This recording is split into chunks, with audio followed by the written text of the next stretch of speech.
This is your ultimate stop for everything sports. The Golden State Media Concepts Sports Podcast. Should I say more? From the NFL, MLB, the NBA to MMA, it's all in here. The Golden State Media Concepts Sports Podcast. Listen now.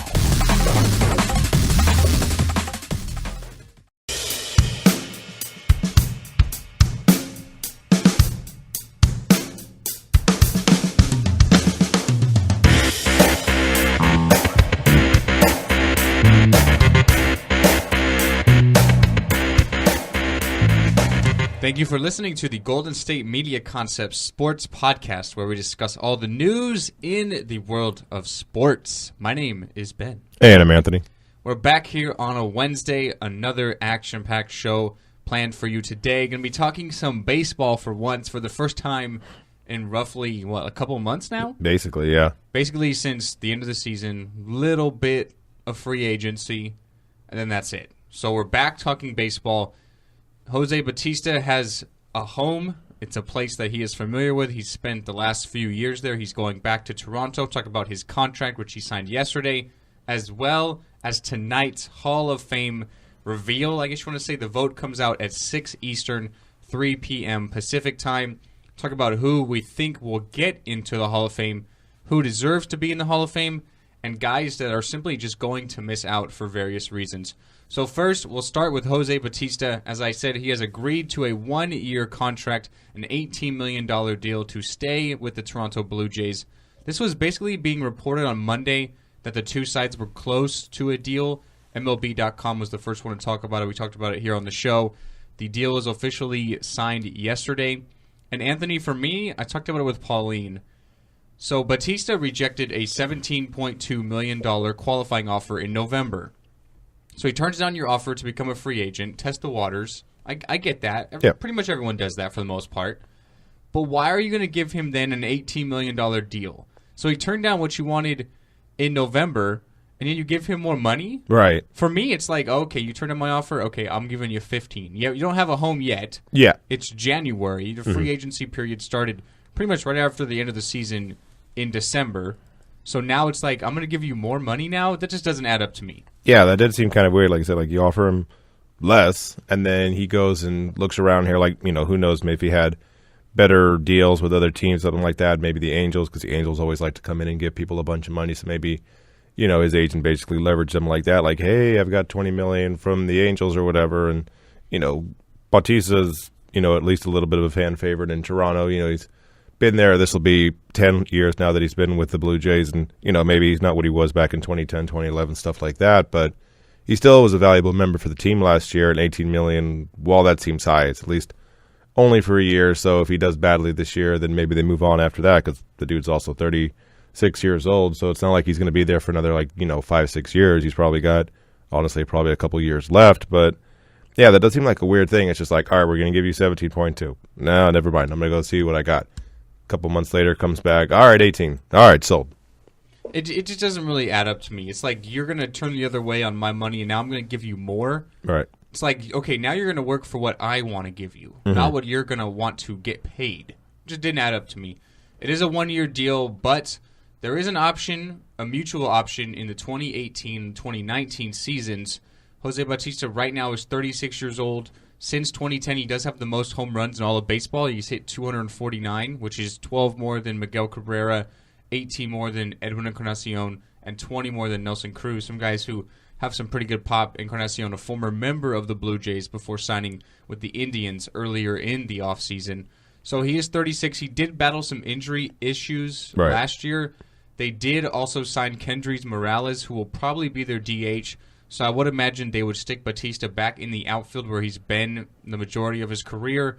Kind of surprising that they didn't decide to make him a DH, but they did already bring in Morales, as I mentioned. So kind of just need to maybe add some depth, stay where they were. They were in the wild card game last year, and they won in walk-off fashion. So they already did lose Encarnacion, as I mentioned, so they need to keep some power in their lineup. So Jose Bautista does have a deal. He was basically the last big-name free agent left on the market. There's still a few guys out there, Matt Wieters being one of them, the former catcher for the Orioles. but he was the last real big-name guy. It seems like a lot of the free agents left, and Jeremiah and I have been talking about it on the baseball show because, well, we don't really have much to talk about right now, but we're trying to just kind of go with the punches. Sure. But it seemed like the last of the free agents left seemed to all be these big power hitters, these guys that are either going to hit a home run or kind of strike out. And it's kind of been a trend that we've noticed recently how baseball's adapting away from that sort of aspect of the game, which it would have been really, really highly on 5-6 years ago. They're kind of going away from that now and looking for people that are going to be a lot more steady, guys that can simply just get on base as opposed to just hit long balls. So baseball is kind of adapting away from that, and we've seen that this year in free agency. A lot of the big-name free agents that have signed later in the offseason and still available are these big power hitters. So Jose Bautista being really the last one left. There are some others, as I mentioned, but he was like the last big one. And he's kind of aging as well, so I'm sure that hurt his case as well. But right. So Jose Bautista back with Toronto. That takes us to today. Today, like I said, 6 Eastern Time, 3 Pacific, the Hall of Fame, the Baseball Writers of Association of America, will release their Hall of Fame ballots at 6 Eastern, 3 Pacific, and we will know who is going to be in the Baseball Hall of Fame this year. I'm pretty sure Jeff Bagwell is going to get in there. He's probably really like the one big lock. He's been slowly increasing. Tim Raines is probably another one. But the big question, and we're always going to talk about it with baseball, and this is where I'll go with this, is do you put in the steroid-era guys, the Roger Clemens of the world, the Barry Bonds of the world? Do you put those guys in the Hall of Fame, Anthony? Yeah, I mean, that's one of the things with me, like I never really understood why you don't put the people who were or weren't, on whatever kind of juice you want to talk about in the Hall of Fame, because you kind of just elected Mike Piazza, who a lot of people thought did that. You got people in there who aren't exactly the best dudes. Ty Cobb might have killed a guy. You have like a lot of other people in there, and I understand quote unquote steroids, like, you're dishonoring the game or whatever. Like, that's fine. Also, a lot of people did it. It wasn't just like it was Barry Bonds hitting home runs that were going 500 feet against you or I. Like, no, Roger Clemens kind of did that stuff too.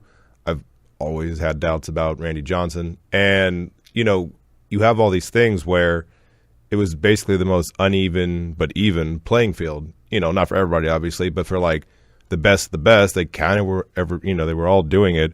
And now you get people like Bonds, like Clemens, like Palmeiro, Manny Ramirez, Ortiz even has the cloud around him. Like, you have all these guys who, if you look at their numbers, it's like, oh yeah, put him in. But people that want to be like high and mighty, and then you even have stuff like Tim Raines, who like his numbers are like definitely worthy, but there is stuff about him not being the nicest guy to the media. There's other stuff about, things he would do while he was playing, and it's just one of those things where baseball writers just seem like petty people. Like, they're just like, no, I don't like you. You're not getting in, which I guess is human nature, but it also just seems kind of strange. You mentioned like the petty thing, and that's how it is really in the Hall of Fame and everything. We've talked about it on the show before about Terrell Owens not getting in the Football Hall of Fame.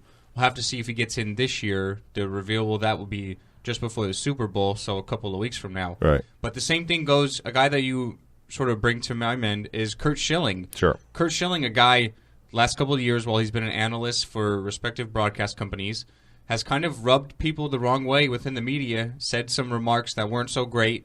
You look at some of Curt Schilling's stats, some things that I know off the top of my head, he has the highest strikeout to walk percentage in the history of baseball. Given all the pitchers we've had in baseball, that's incredible. He's 11-2 in the postseason. Right. Part of the breaking the Red Sox curse, the bloody sock moment, one of the best pitchers I've seen in my generation.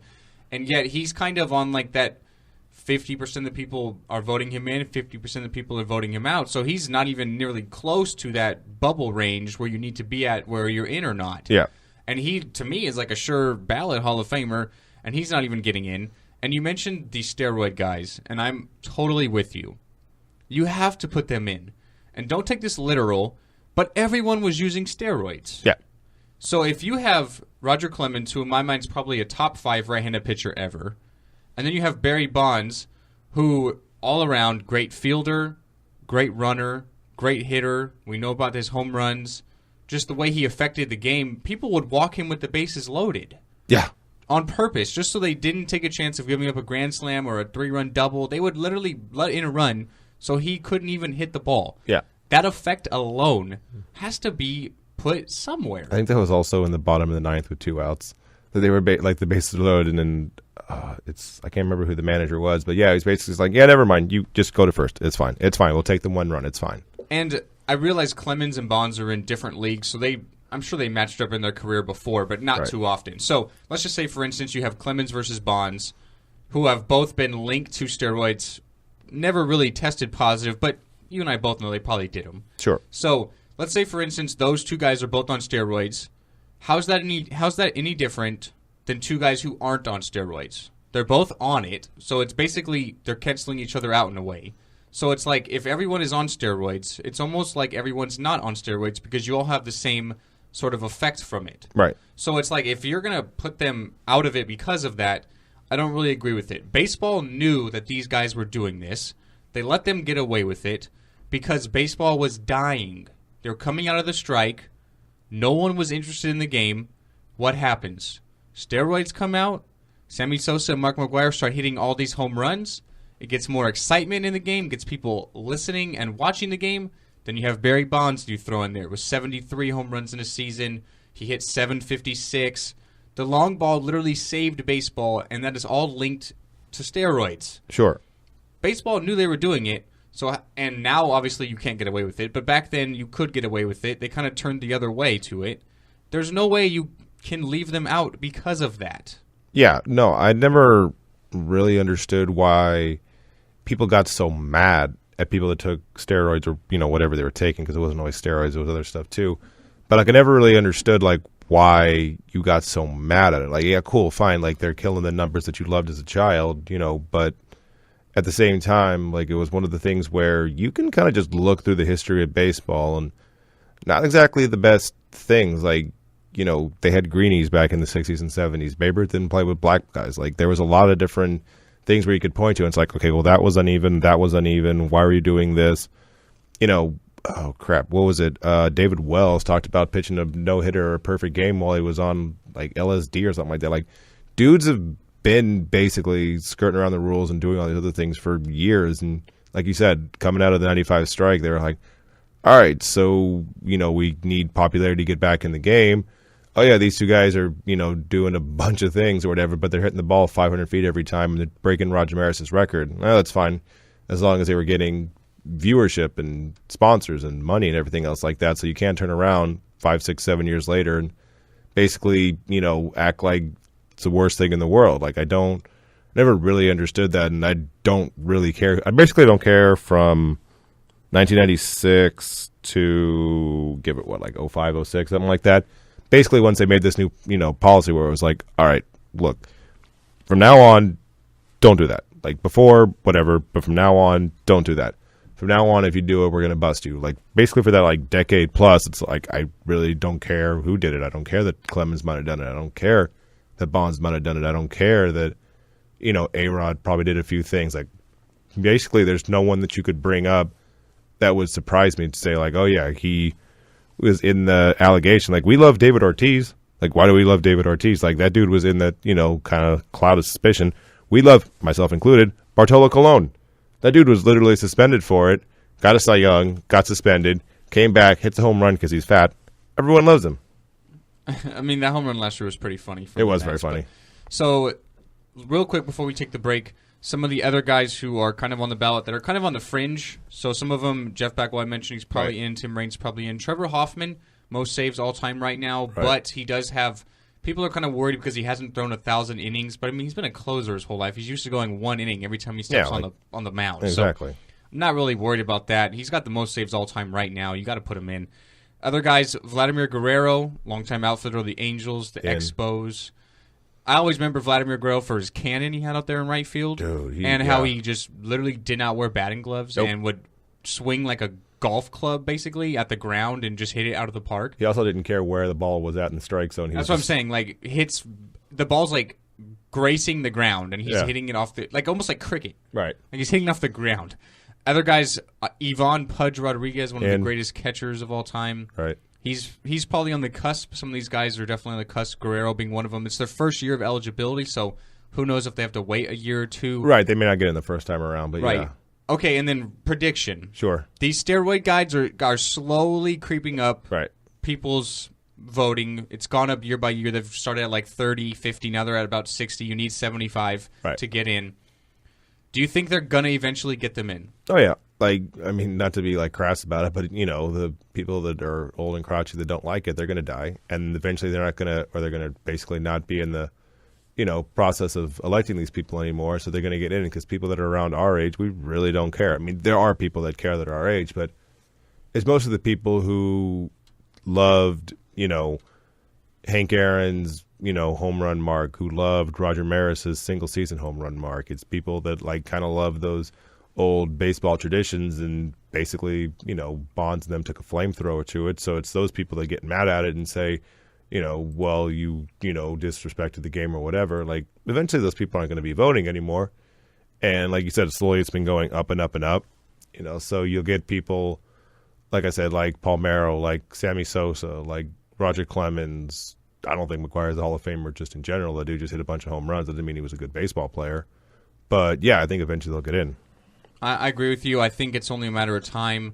Maybe not this year, maybe not next year, but the year after that. The younger generation is definitely more okay, kind of like what we've been saying the whole segment, right, are okay with the whole steroid thing. So I think it's only a matter of time. And honestly, I'd put them in as well. Baseball knew they were doing it. They didn't say anything about it. You got to put them in. If everyone's doing it, there's no real advantage in my eyes. So yeah, I definitely put them in. You'll be back tomorrow in the studio. I'm sure we'll be talking about who gets in, right or wrong, and we will talk about that then. So we'll take our first break of the show. After the break, we'll talk some basketball. The Clippers simply just cannot catch a break. Another superstar injured for them just after coming back from injury.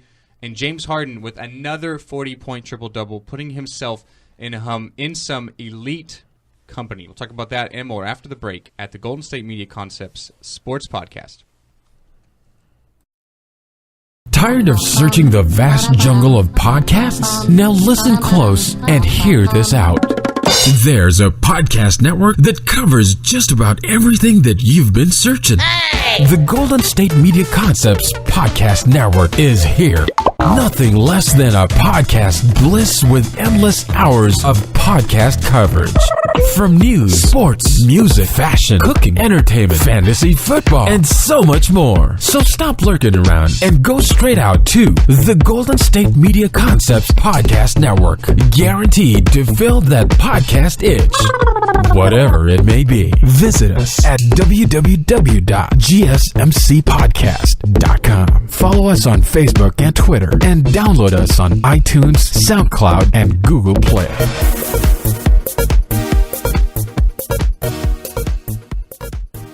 Although the Rockets did lose last night 109-103 to the Miami Heat, James Harden, another 40-point triple-double. That's his fourth of the season. He had 40 points exactly, 11 rebounds, 10 assists. He did have 6 turnovers. Remember last week he had the quadruple-double with 10 turnovers. So he's still turning the ball over a lot, but he's still excelling in this distributor role under Mike D'Antoni. With his fourth 40-point triple-double of the season, he ties Oscar Robertson for the most in a single season. It's not even the All-Star break yet, so you have to imagine he's going to get another one of these. He's had practically 3 within the past week and a half, so he's done it all recently. He's going to get another one. He didn't shoot good last night. He shot 12 of 30, 4 of 15 from 3. The guy shot 15 three-pointers. Yeah. Eric Gordon alone shot 10 of them. He went 1 of 10, so he was 3 of 17 overall was Gordon. Ryan Anderson didn't play because of the flu. They're really just off their game last night, missing one of their big pieces in Anderson, and only lost to Miami by 6 on the road. So you got to imagine the Rockets, a different night, a better night shooting, they would have been okay. They did see Clint Capella return. He only played 9 minutes, but he did have 5 rebounds. He's a big central point of their offense and is going to be going forward because he's basically their rim protector, can rebound the ball, can clean up the boards, kind of like that Dennis Rodman role, right. Just do a lot of putbacks and everything. So he's going to be big for them going forward. He's going to need to stay healthy for them come playoff time. But James Harden puts himself in elite company with what he did last night. Yeah, no, it's basically him and Westbrook that are like battling it out to be MVP because, usually you give the MVP to the best player on the best team, right? That's what we did recently with Steph Curry or LeBron or whatever else like that. We would give it to the best guy who's on the best team. But with the Warriors, it's so jumbled and there's so many people on there that it's like, okay, we're not going to give it to Curry again. Clay's not the most valuable player on that team. And Durant, maybe, but, he's going to split votes with Curry. So from there, we just kind of go down the list. It's like, okay, we're not going to give it to LeBron because he's not even the leading scorer on his own team, and we're not going to give it to Kyrie. And then you just kind of keep going down. It's like Harden his thing is a little bit different than Westbrook. Like Westbrook is legitimately trying to be the first person since Oscar Robertson, and I think 62, to average a triple-double in the whole season. And Harden's trying to do that too. Like Harden's not too far off as far as averaging a triple-double. Like he's 28, 11, and 8, so he's really close to doing that. And the thing with him is Westbrook's doing it basically every night. Harden's, like you said, getting these like 40-point triple-doubles. Like he's doing things like, it's nice even round number with the 40, but he's doing things that are just like where you can basically see it every single time. It's like, wow, okay, he keeps doing this.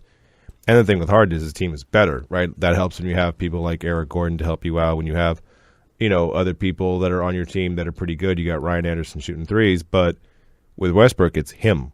Like when he plays, like, yeah, Oladipo can get some points and, people, Sabonis can shoot some threes and you got Kanter on the bench. Like you have some good players on the team, but it's basically just Westbrook doing it to where at least Harden can share the ball and do a couple other things because now basically in Houston you have the new age Phoenix Suns with the Golden State Warriors 3-point shooting because you talked about how many threes Harden shot. You talk about how many threes Eric Gordon shoots. Ryan Anderson, that's his thing. Like he is the prototypical stretch four.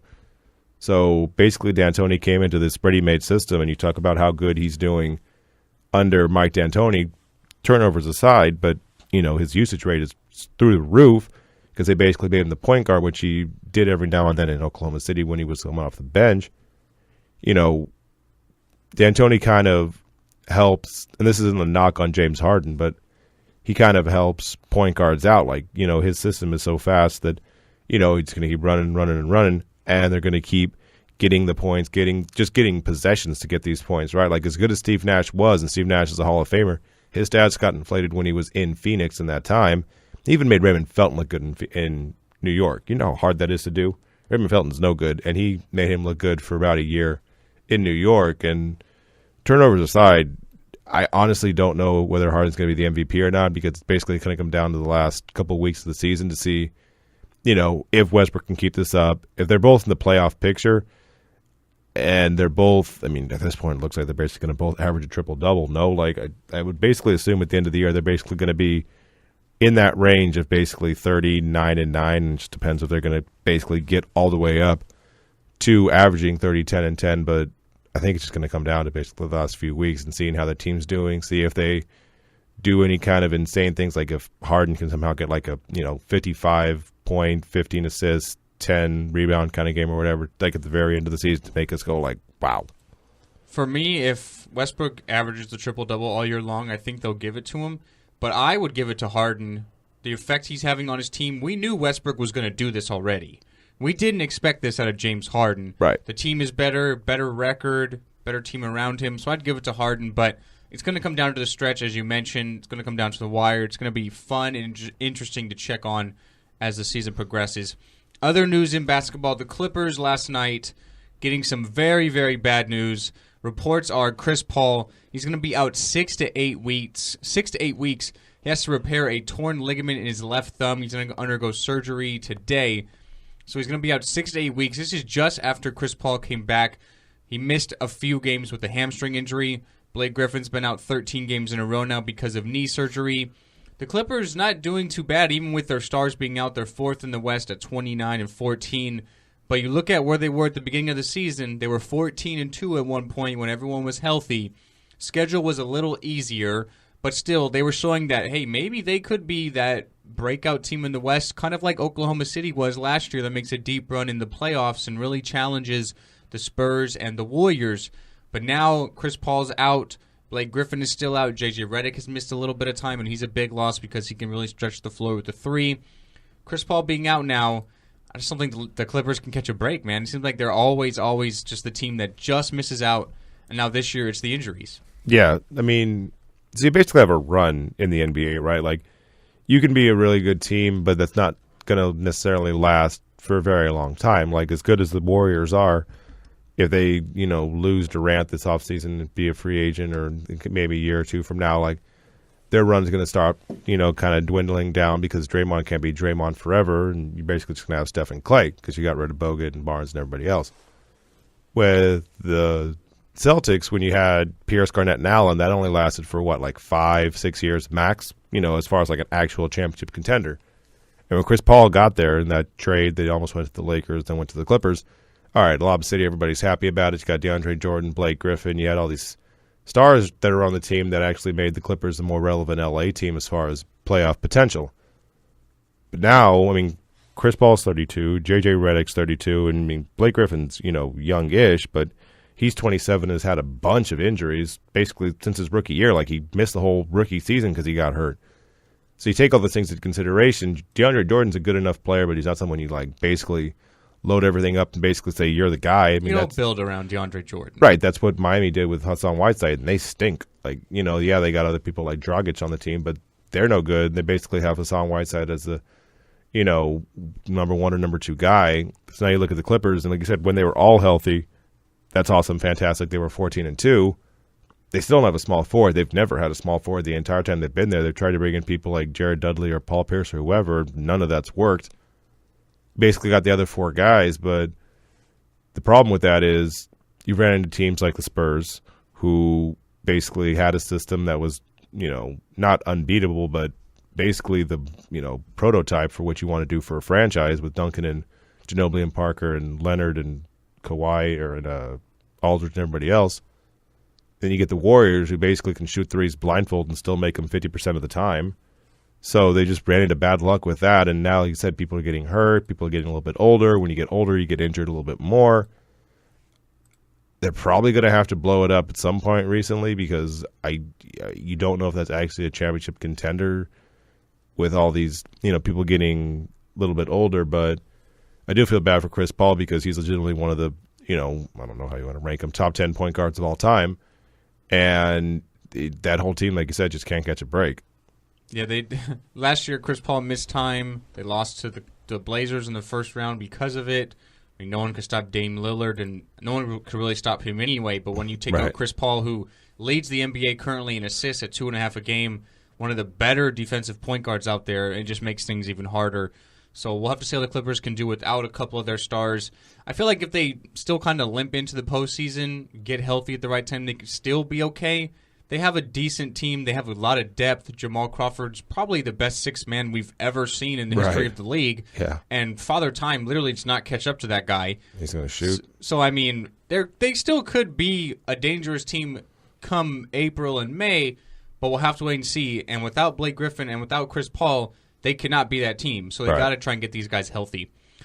We'll take our last break of the show. After the break, we'll talk some NFL news. The Texans are promoting someone to their defensive coordinator position, and the San Francisco 49ers have singled out their guy who they want as their head coach. We'll find out if he's going to be their head coach or not, but they have to wait for him because he's still working with the Atlanta Falcons. We'll talk about that and more right after the break. Do you want to be healthier, yet you just don't know what to do? All these shows telling you this and that, but nothing seems to work. Well, listen close. Golden State Media Concepts has got something great for you. The Health and Wellness Podcast dedicated to workout trends, healthy eating habits, diet, and everything about healthy living. Join us in our banters as we help you not just live life to the fullest, but live it to the healthiest.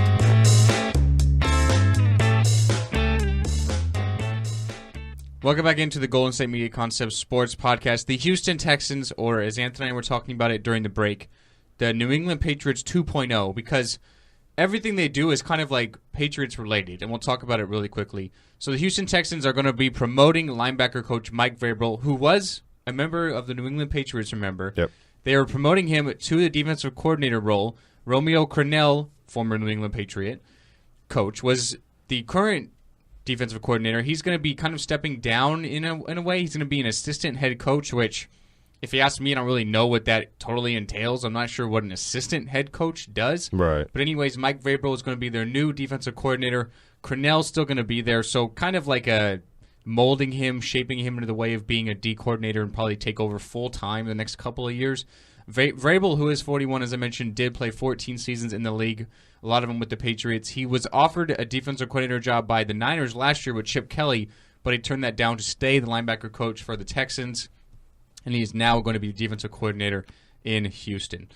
Switching over, speaking of the San Francisco 49ers, they have identified who they want as their head coach, and they're considering with reports they're going to be waiting till after he's done at his offensive coordinator duties to even offer him the job because they kind of have to.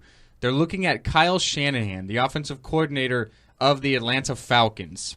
Kind of the trendy pick right now in the NFL is young, is offensive, is first-time guys. Think about a lot of the coaches that have just been hired. A lot of them are first-time guys. A lot of them are offensive guys. Sean McVay, Anthony Lynn. Now you're looking at Kyle Shanahan. The only job opening left is the 49ers. Josh McDaniels did turn down the position. He's the OC for the Patriots right now, and he's obviously won playoff games before with Tim Tebow in Denver. So he's been a coach before, but he's going to be waiting. San Francisco is not his ideal place, which, I mean, given their team right now, I could understand.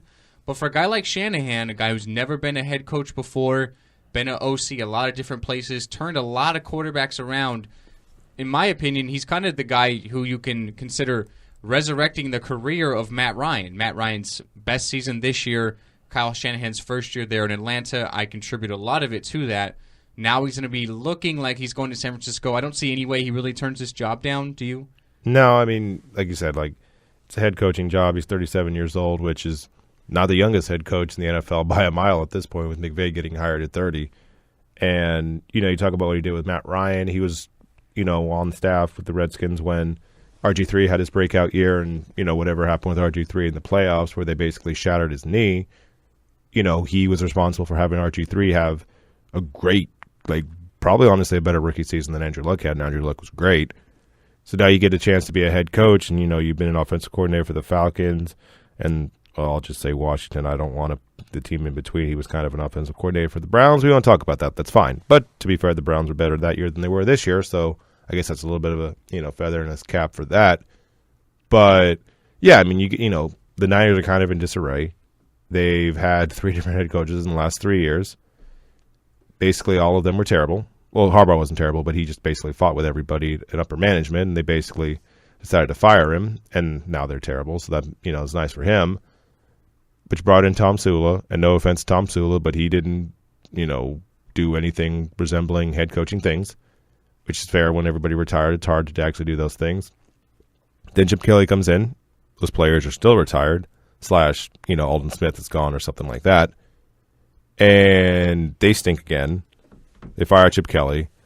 So now that's basically your 4th head coach, in the last 4 years. I think they give him at least 2 or 3 years. I don't think they give him a year. Time. If they go, this roster is so bad. Honest to God, though, no, I swear to God, if they go 0-16, they're probably not going to go 0-16, but the talent's not that good. If they go 0-16 or 1-15, do they fire him? They shouldn't. That's not what I said. And that's not what I said. I don't think they will for a couple reasons. Here's why.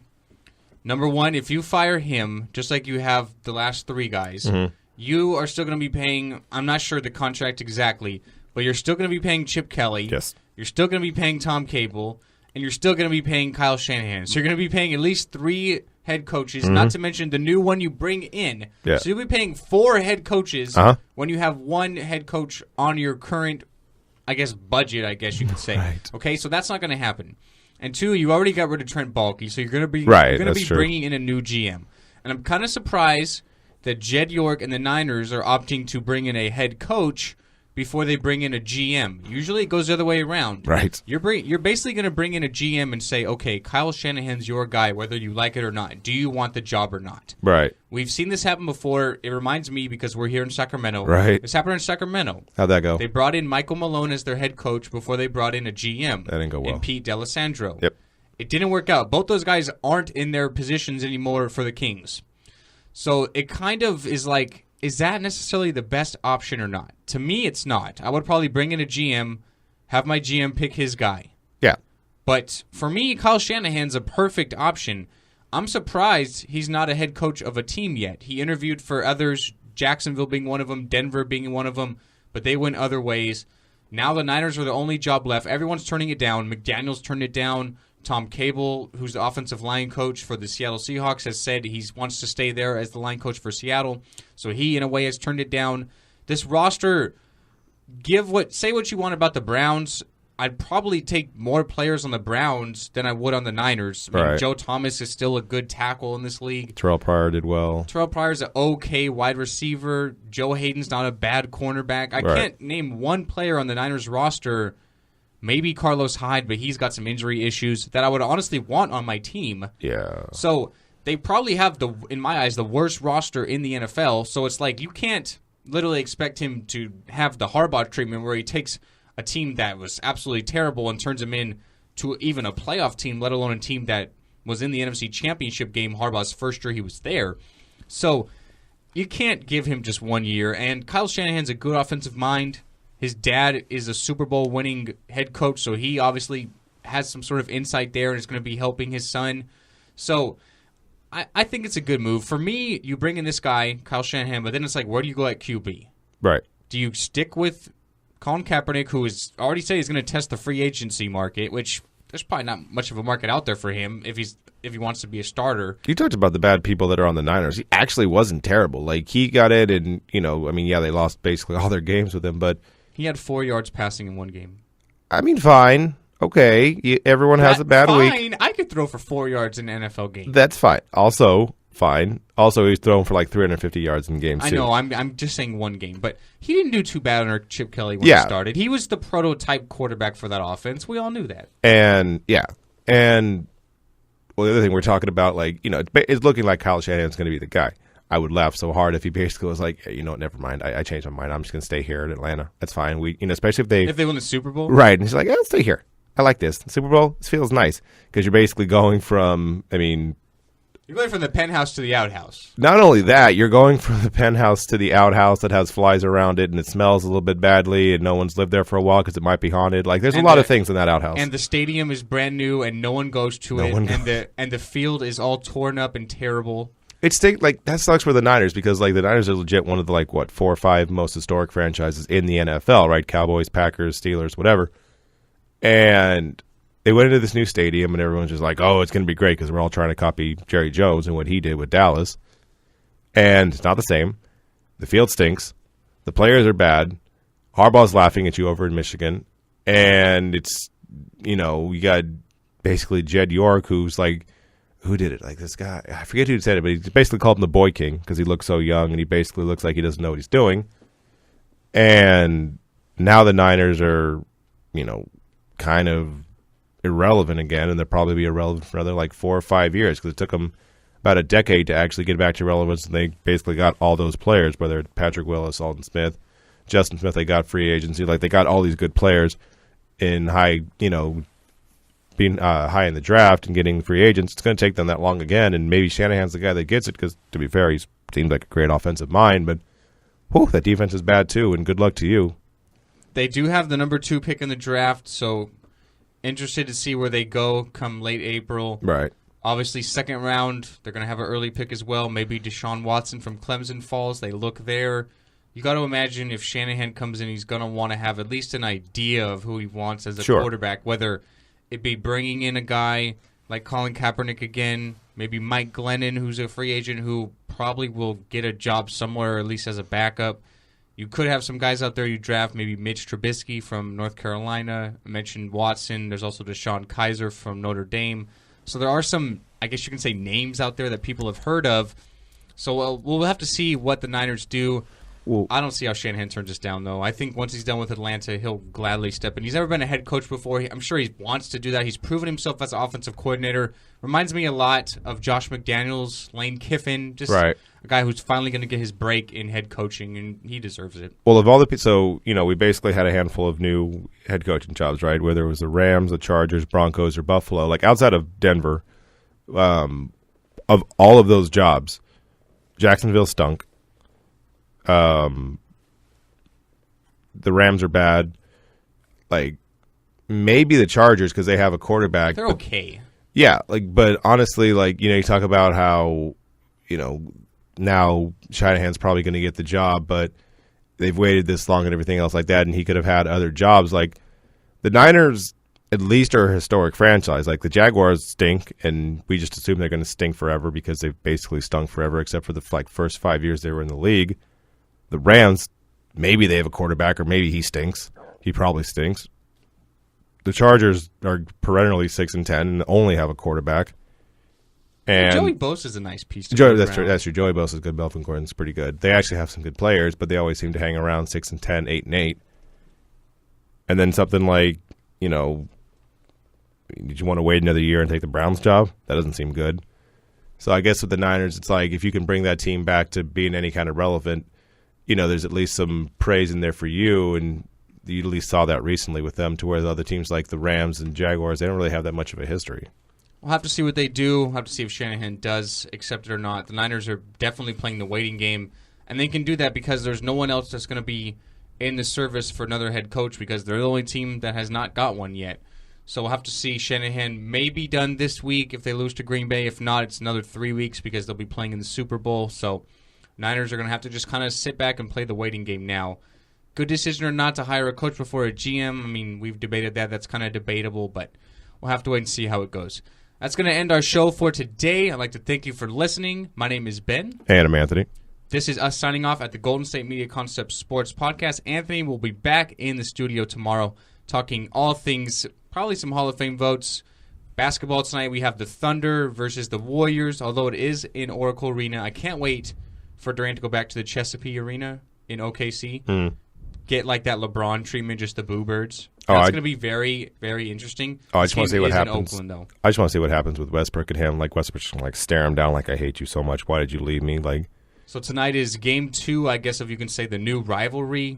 Obviously, the Warriors absolutely thrashed the Thunder in the first game, and Westbrook had not one of the best games that he's had all year. But so we'll have to see how that goes. I'm sure we'll talk about that, baseball, and other things tomorrow at the Golden State Media Concepts Sports Podcast. Once again, thank you for listening. Have a good day, and we will see you next time.